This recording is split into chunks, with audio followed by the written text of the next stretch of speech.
Whatever the conditions, Living my dream, bro.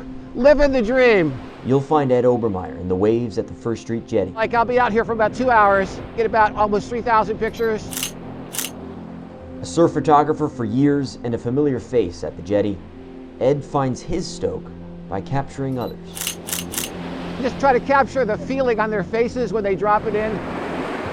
On the East Coast, we're storm surf. We get our stoke when there's a storm, usually.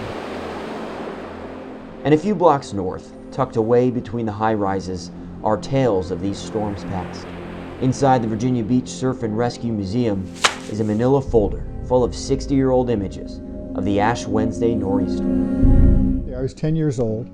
I'm standing out there with the kids in the neighborhood waiting for the school bus, and then at some point we noticed that if you look down to the ocean, you could see the ocean.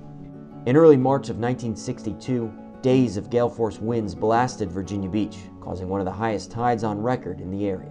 Houses along the oceanfront were washed out from underneath and just toppled over, were just destroyed.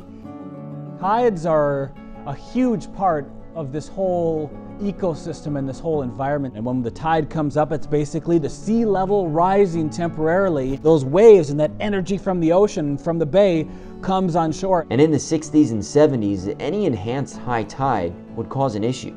Before the city of Virginia Beach began its beach replenishment program, the beach was 3 times smaller than it is now.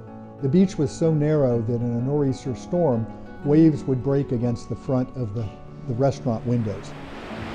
Earlier this year, NOAA released new data projecting a decade's worth of sea level rise in the next 30 years. For the East Coast, that could mean a rise of 14 to 18 inches. By then, the typical damaging flooding events would happen more often. Nothing is stable when it's built on sand. We didn't have access to that sand to replenish our beach. We wouldn't be much of a place left anymore. And for those that frequent the sea, know with each day, each tide, and each wave, the power it holds. There might be a 1 or 2 hour window of opportunity, and if you're working for a living, you're going to miss it.